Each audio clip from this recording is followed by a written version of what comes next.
1836, minha querida Caetano. Muito sofri quando o dia 31 de dezembro nos pegou separados. Eu tão longe de vós me sei dos nossos filhos, a família apartada, brindando a chegada deste misterioso ano de 1836. Sabe-se lá com que apreensões na alma.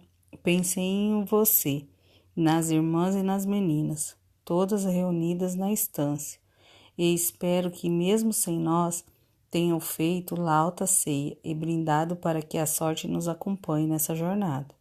Pensei em Joaquim, Bento, Caetano, no Rio de Janeiro, os três solitos, quando sempre nos reunimos à mesa farta, os irmãos, cunhados e primos, para a noite de fim de ano. Porém, minha Caetana, em tudo, este ano de 1836 parece ser diverso dos outros, e não o reconheço sem uma certa agonia. Aqui em Porto Alegre, as coisas precipitam-se dia a dia, e a cada novo momento parece mais remota a possibilidade da paz. É por isso que, em vez de tomar do cavalo de ir ver-te como eu gostaria, apenas lhe envio esta carta, escrita às pressas, à luz do candelabro.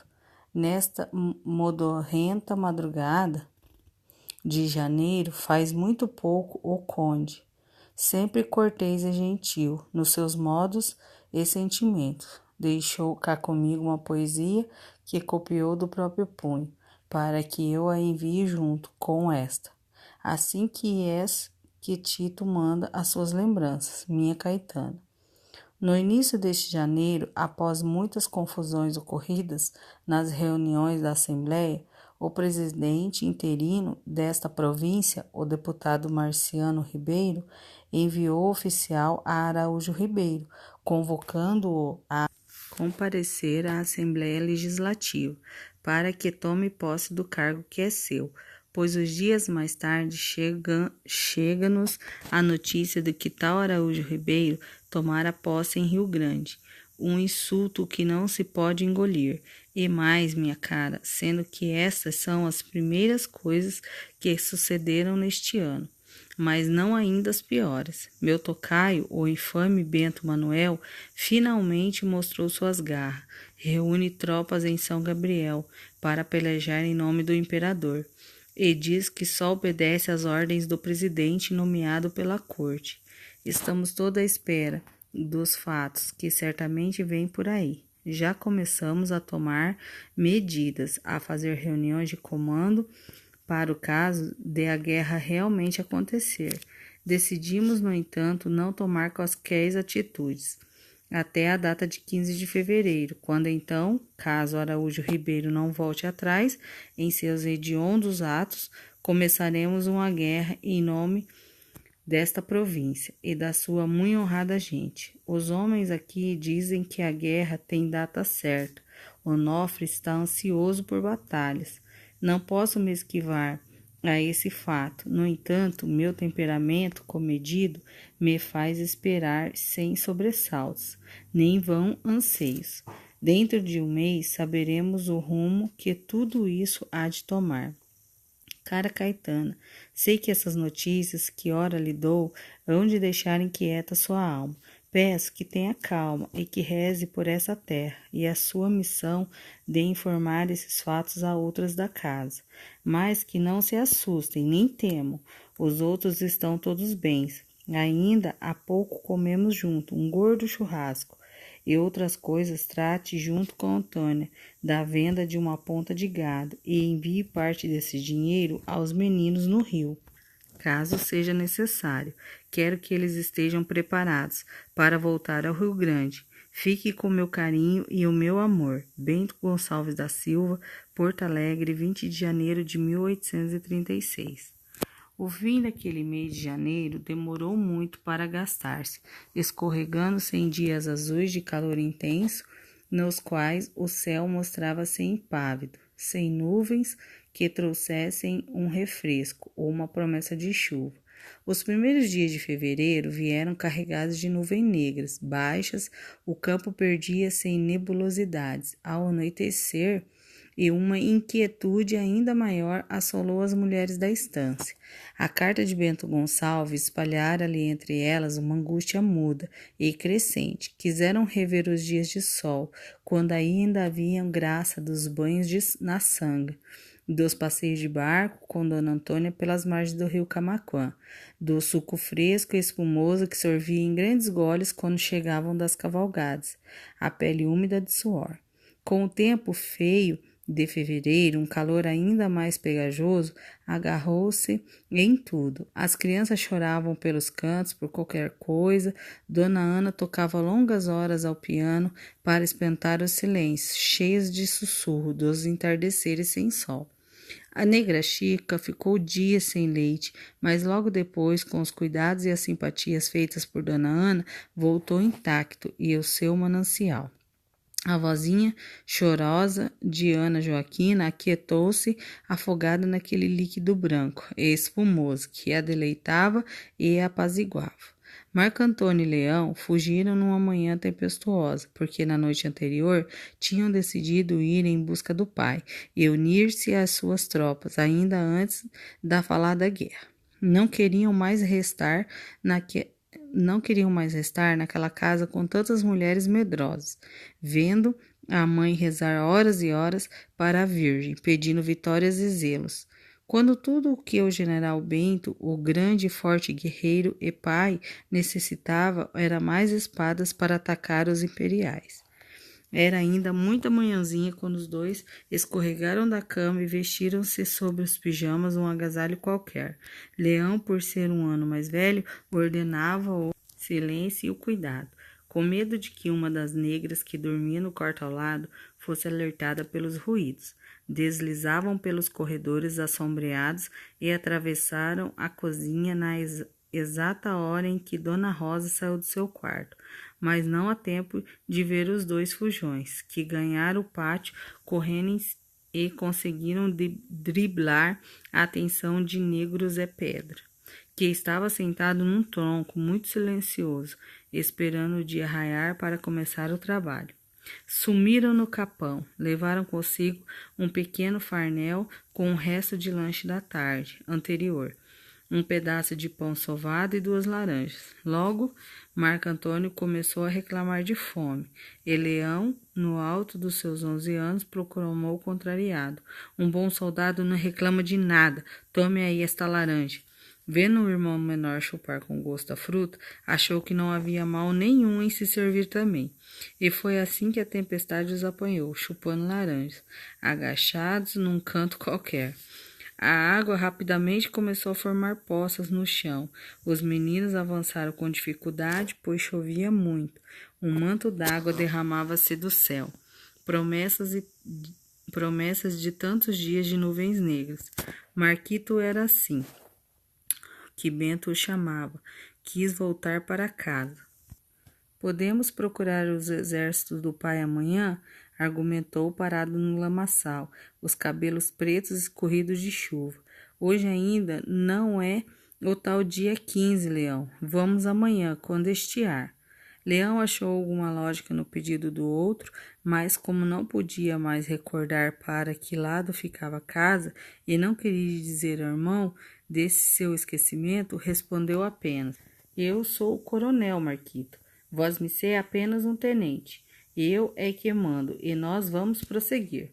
O pai está esperando por nós em algum lugar aí na frente. Vamos." Os dois foram. Viriata foi acordar os 2 meninos lá pelas 8:30 da manhã, quando as mulheres já tinham tomado café e estavam na sala, olhando a chuva que caía lá fora. Não estranhou ao ver as camas vazias, de certo que tinha ido para outra peça brincar, ou estavam lá para os fundos, incomodando as negras na cozinha. Gastou uns 15 minutos procurando os dois por toda parte, nas despensas de compotas, no quarto das meninas, na biblioteca, no quintal e até no curral. Quando entrou na sala e postou-se à frente de Caetana, estava pálida, como quem tinha visto alma penada. "Os meninos sumiram", foi o que disse sem delongas. Dona Ana ergueu-se de um salto e pôs a mão no ombro da cunhada. "Sumiram? Como, Viriata?" A voz de Caetana tremia levemente.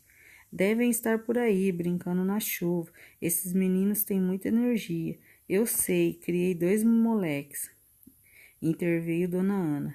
Esteja calma, cunhada. Vou agora mesmo mandar Zé Pedra buscar esses 2 aí fora. Vão voltar uns pintos molhados. E saiu para os lados da cozinha. Zé Pedra e um vaquiano saíram em busca dos meninos. Saíram rindo. Em dias de chuva era aquilo. Viravam de tudo, até babás de guri-fujão. A cavalo percorreram boa parte da estância. Foram até a beira do rio, adentraram um tanto no capão, na sanga e nem sinal dos meninos. Zé Pedra teve a ideia de ir falar com a cia Antônia. Os guris podiam andar por lá. Mas na estância do brejo, ninguém tinha visto os filhos de Bento Gonçalves. Por ali não tinham passado. Dona Antônia ficou preocupada. Mandou aprontar a charrete para ir até a casa da irmã. Zé Pedra, o vaqueano, Dona Antônia e o neguinho que a levara chegaram à barra a 1 hora da tarde. As mulheres tinham acabado o almoço, carreteiro de charque, menos Caetana, que a estas alturas estava tomada de nervosismo e não conseguira levar o garfo à boca. Continuava chovendo muito. Nós olhamos em quase tudo o que foi canto, até para os lados do capão, mas os guris não estavam, contou Zé Pedra, molhado de chuva, chapéu na mão. Dona Ana começou a ficar nervosa. Não bastavam os tantos medos que já tinham os maridos e os filhos, todos preparando-se para aquela guerra. Uma guerra contra o império. Agora acontecia de os meninos tomarem sumiço e num dia terrível daqueles. Caetana chorava no sofá, amparada por Maria Manuela e por Perpétua. As outras estavam caladas, olhos de angústia. Manuela queria sair a cavalo em busca dos primos. Nada disso, respondeu Dona Antônia. Vamos mandar Manuel e os homens darem revista em tudo quanto for canto. Lá no brejo, mandei o capataz fazer o mesmo. Ele reuniu uns 10 peões e estão procurando Leão e Marquito. Nós vamos esperar aqui e manter a calma. Chamou Dona Rosa e disse, faz um chá de camomila para todas e tome uma xícara também. A tarde vai ser longa. As horas vespertinas pareceram se arrastar, prolongadas ao máximo pela chuva que tamborilava no telhado e ia encharcando a varanda, formando grandes poças no jardim, afogando as flores de que Dona Ana mais gostava. As 4 moças liam de cabeça baixa, cada uma compenetrada no seu romance, como se fora das páginas estivesse um abismo de breu. Se os primos não aparecessem, o que aconteceria? De quando em quando, uma delas erguia os olhos para a rua. O tempo parecia cristalizar-se.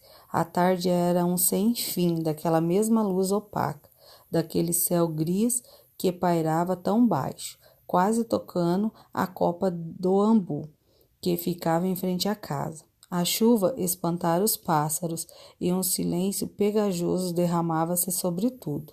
Maria Manuela, Dona Ana e Dona Antônia bordavam. Caetano estava à janela, os olhos verdes perdidos na umidade da rua.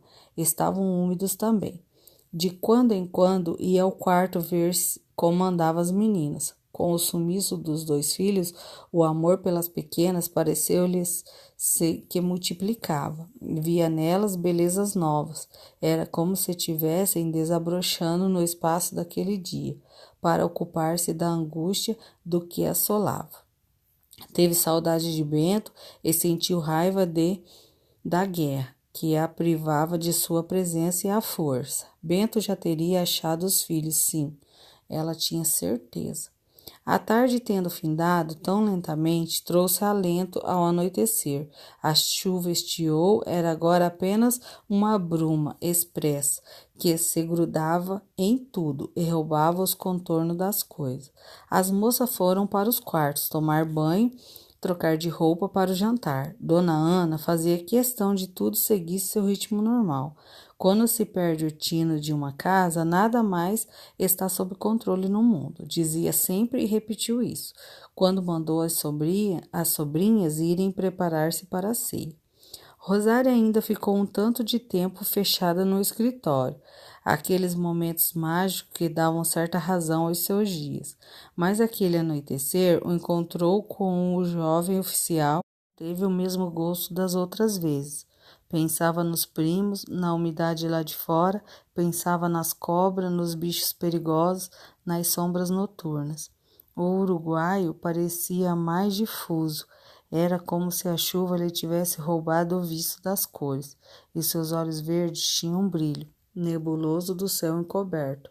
Um riso úmido escorria-lhe pelo rosto, muito pálido. Vosmecê está indo embora, Estevão?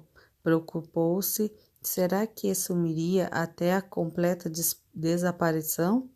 Deixando-o ali à mercê daqueles dias intermináveis?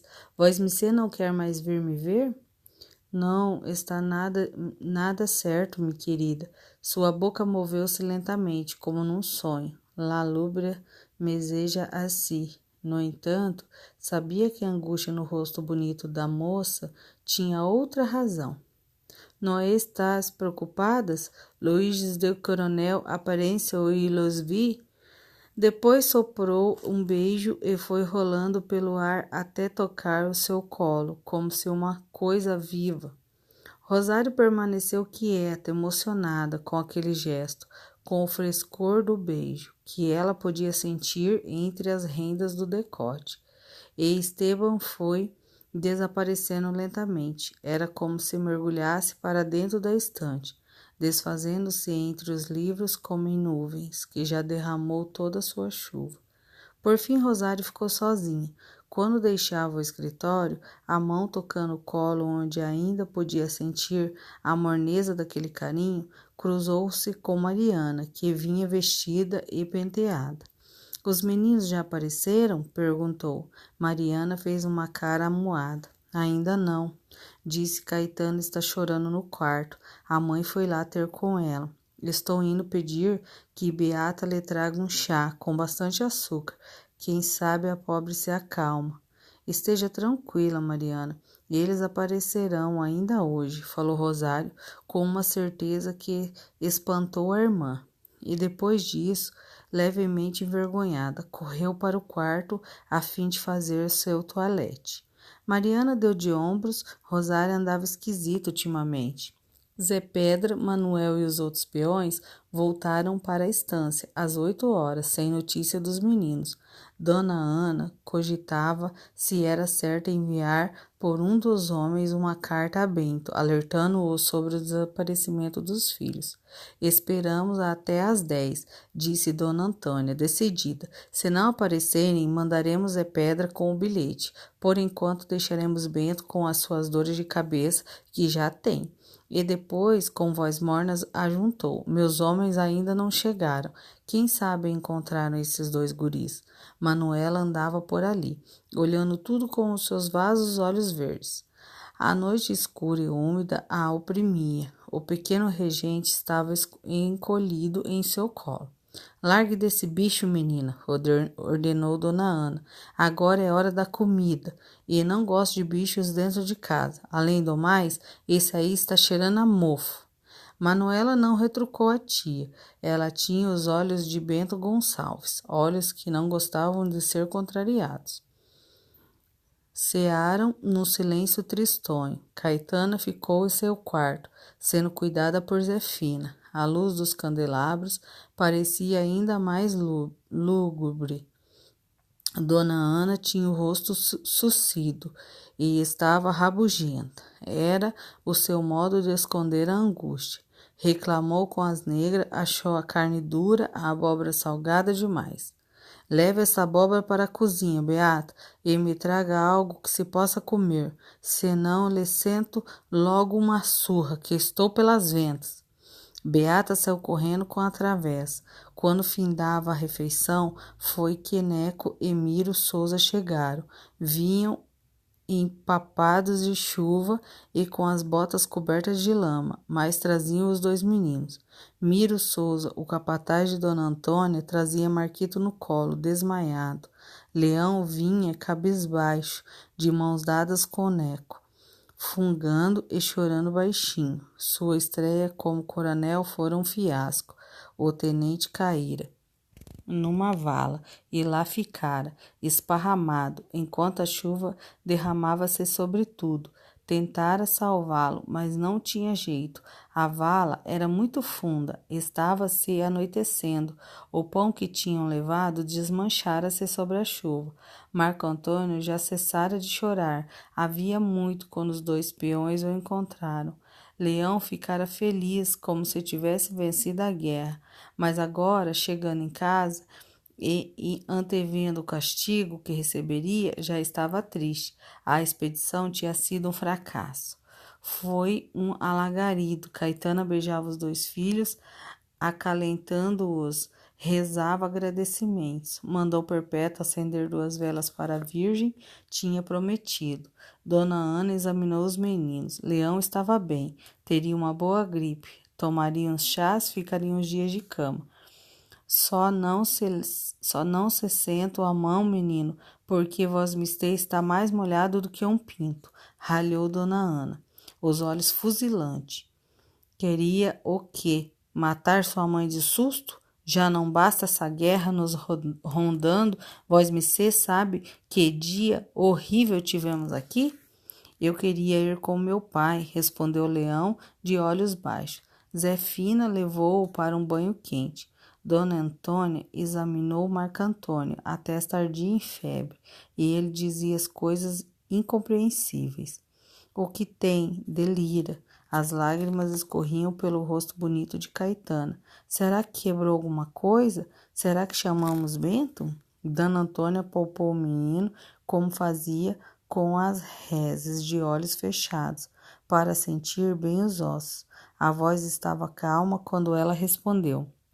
Ele está com bastante febre, apanhou muita chuva e acho que ele quebrou uma costela ou duas.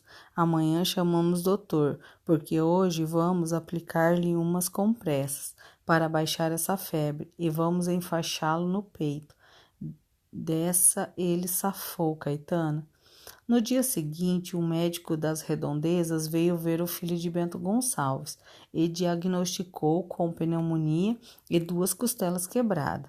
Marco Antônio passou o restante do verão convalescendo e, quando veio a notícia da guerra, ainda estava na cama, com tosse e febre alta. Não sonhava mais em juntar-se ao pai. Agora tinha medo do escuro e até da chuva. Leão perdera seu único tenente. Caro Bento, parece que seus filhos resolveram quebrar a monotonia dos dias dessa fazenda. Ambos fugiram de casa numa manhã chuvosa destas de fevereiro, com o intuito de se juntarem às tropas em Porto Alegre, e só foram encontrados à noite. Mandamos revirar a estância e também os arredores, trabalho que os peões realizaram com carinho e dedicação, mas mesmo com esse esforço nada encontraram. Eu já desesperava. Estive no quarto dos dois e mexi em suas roupas, chorando uma saudade que era um misto de medo. Cheguei a pensar que Bento Manuel os tinha capturado para insultar vosmecê, mas logo desisti disso, por ter visto quanto havia de fantasioso nessa versão. Vosmecê sabe bem o quanto eu sofro todos os dias quando penso nas batalhas que lhe esperam, quando penso que desafiou o império inteiro. Imagine o que sobrou de minha alma depois de artimanha que os seus filhos aprontaram. Precisa, enfim, dizer-lhe que Marco Antônio agora convalesce de uma pneumonia e fraturou 2 costelas. Leão apenas pegou uma gripe e recebeu de mim um severo castigo, pois foi o responsável pela funesta aventura. Quando ralhei com ele, me disse apenas: "Male sorte, mamãe." Estava tão decidido que nem vi nele sua tempera. De certo é mais um que sonha com pelejas e está cada dia mais parecido com os T.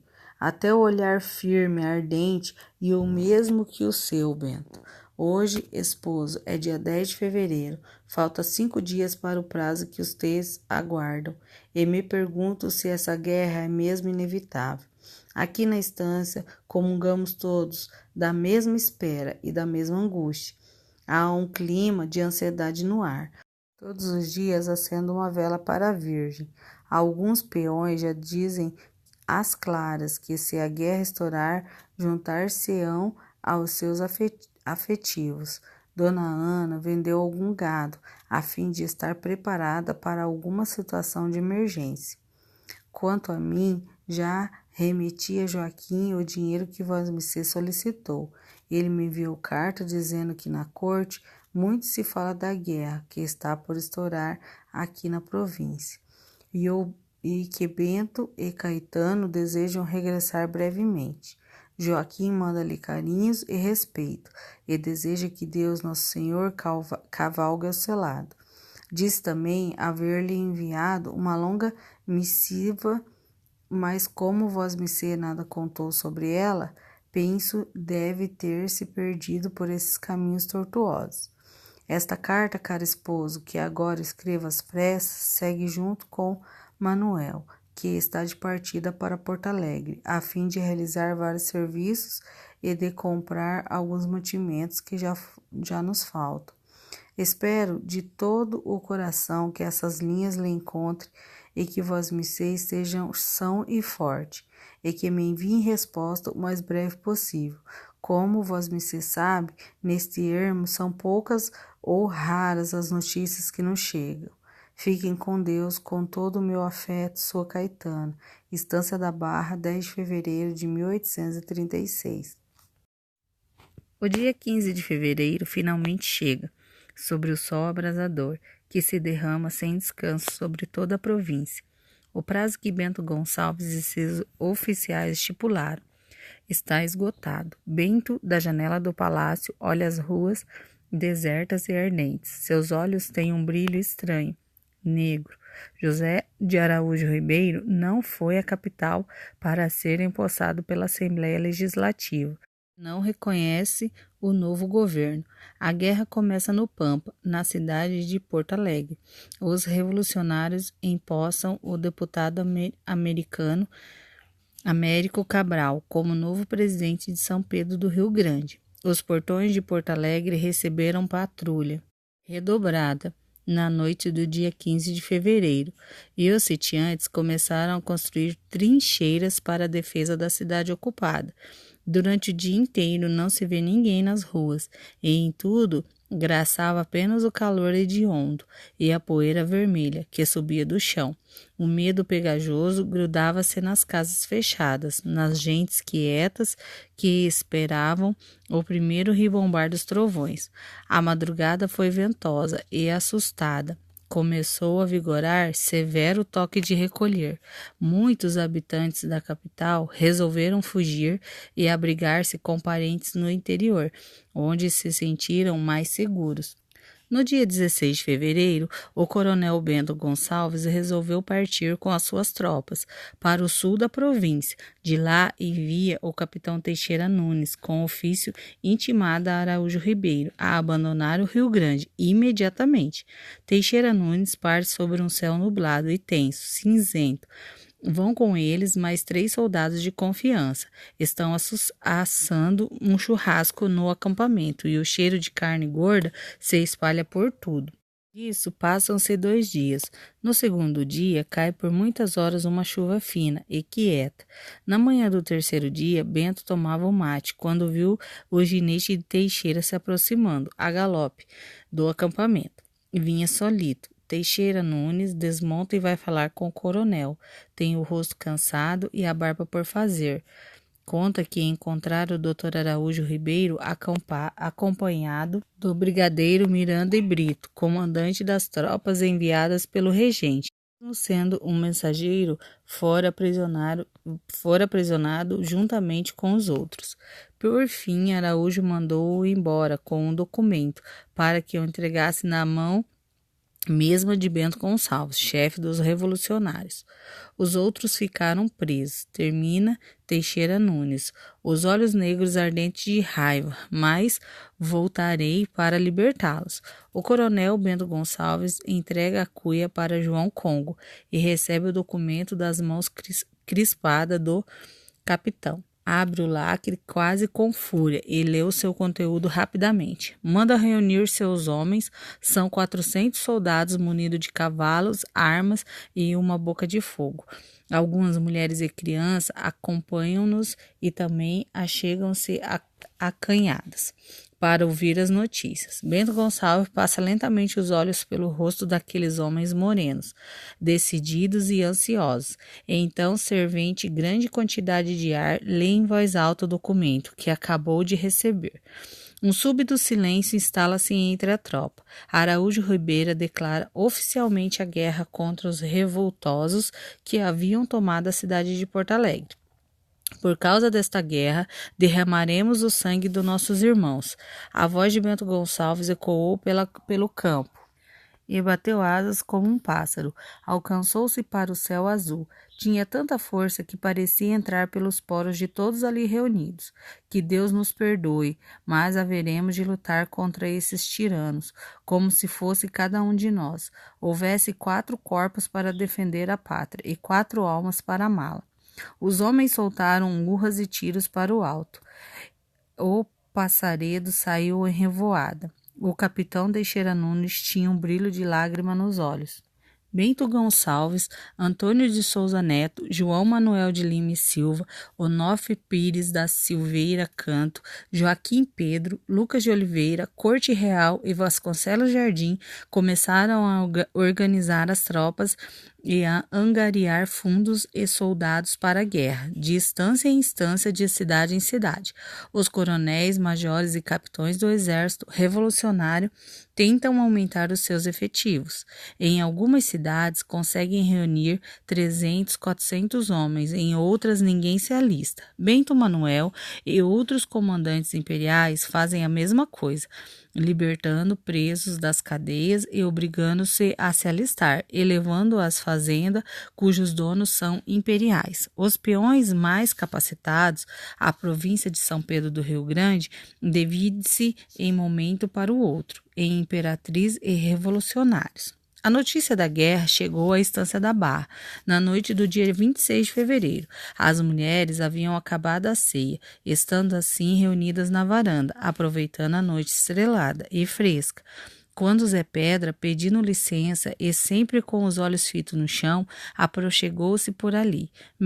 Me a desculpe, dona Ana, mas é que seu Manuel chegou agorinha mesmo de viagem. Tá lá nos fundos descarregando as compras e mandou-lhe dizer que tem notícia. Manda ele aqui, Zé. A voz de dona Ana tremia levemente. Rápido. O negro sumiu sem ruído, misturando-se com a escuridão da noite. Na varanda fazia um silêncio inquieto e só se ouvia o tilintar das agulhas de tricô de Maria Manuela. Caetana segurava Ana Joaquina no colo. A menina começou a choramingar. Chamou Chique e entregou-lhe a filha. Leve-a para o quarto, disse inquieta. Manuela, da sua cadeira, olhava para o rosto das tias e da mãe. Sabia que iriam ouvir, sempre soubera, desde aquela noite, nunca mais se tinha visto a estrela de fogo no céu, mas não pudera esquecê-la, e nem seu rastro de sangue. Manuel chegou abafado, contou que a viagem fora boa, que trazia consigo todos os mantimentos necessários e mais 15 quilos de açúcar que comprara por um bom preço, perto de Guaibá. Na volta, porém, tivera de se esquivar de umas tropas que iam marchando para Porto Alegre. Tropas imperiais. Tinham arrebanhado um cavalo. Confiscaram simplesmente e disse. No caminho também encontraram um piquete de rebeldes. Eram uns 50 ou 60. Estavam buscando homens para lutar. Olhou para Maria Manuela. O menino Antônio estava entre elas. Mandou lembranças para a senhora sua mãe, para as tias, primas e manas. As 7 mulheres tinham os olhos fitos na figura atarracada de Manuel. Mandou avisar também que a guerra começou e é coisa séria. Parece que já vieram do Rio umas tropas, uns 500 homens e munição. E acrescentou por conta própria. Lhes digo que agora a coisa vai pegar. Dona Ana fez o sinal da cruz. Maria Manuela perguntou se o filho estava bem. Bueno, no mas, respondeu o homem. Estava de uniforme, muito garboso. Maria Manuela abriu um sorriso de orgulho, depois suspirou profundamente. Era uma tola, pensou. Vosmecê entregou minha carta ao Bento? Caetana tinha a voz morna, expectante. Para ele, em pessoa, não, senhora. Estava fora quando passei por lá, no tal de palácio. Deixei a carta com o conde italiano. E as outras, de seu Paulo Santos e de seu Ferreira, o conde também arrebanhou. Prometeu que entregava para eles depois. Estava todo mundo fora, numa tal de assembleia. O conde é um cavalheiro, disse Dona Ana. As cartas ficarão em boas mãos. Pode ir agora, Manuel. Vosmecê deve estar ansioso para ver sua mulher e os seus filhos. Vá, homem, e não se preocupe com o cavalo que levaram. Ainda temos muitos outros. Caetano esperou o capataz desaparecer, lágrimas mornas começaram a rolar em seu rosto, tornando ainda mais ardentes os olhos verdes. Ela pegou o lenço de seda e começou a enxugá-las. Dona Ana estendeu o braço e fez um agrado discreto. Também ela tinha os olhos úmidos. Todas nós queremos chorar, Caetana. Não se envergonhe. Caetana sorriu tristemente. É que tem uma coisa aqui no peito, tocou no seio esquerdo, que dói muito, um pressentimento talvez, mas está tudo bem, tudo ficará bem. É que ando nervosa, é isso. Manuela ergueu-se e saiu correndo para o quarto, segurando os soluços com todas as forças de sua alma. Já no corredor, mal distinguiu o caminho por causa do embaralhado de lágrimas. Entrou no quarto e jogou-se na cama, desatando imediatamente num choro convulsivo. Sabia que nenhuma delas deveria procurá-la, não ainda. Na varanda, com voz fraca, Mariana perguntou à mãe: quanto tempo durará essa guerra? Maria Manuela deu de ombros. Nem Deus nos sabe, minha filha, nem Deus. E do seu canto, Dona Ana lembrou: é preciso que avisamos Antônia, mas não hoje, que lhe roubaremos o sono em vão. Amanhã cedo manda o Zé Pedra até o brejo. Ergueu-se com certo custo, ela que era tão lépida e miúda. Boa noite, durmam com a Virgem. Vou para meu quarto escrever um bilhete para Antônia. Parou um instante à porta e olhou as paredes. Amanhã, à luz do sol, as coisas hão de parecer melhores. Lhe garanto. Boa noite.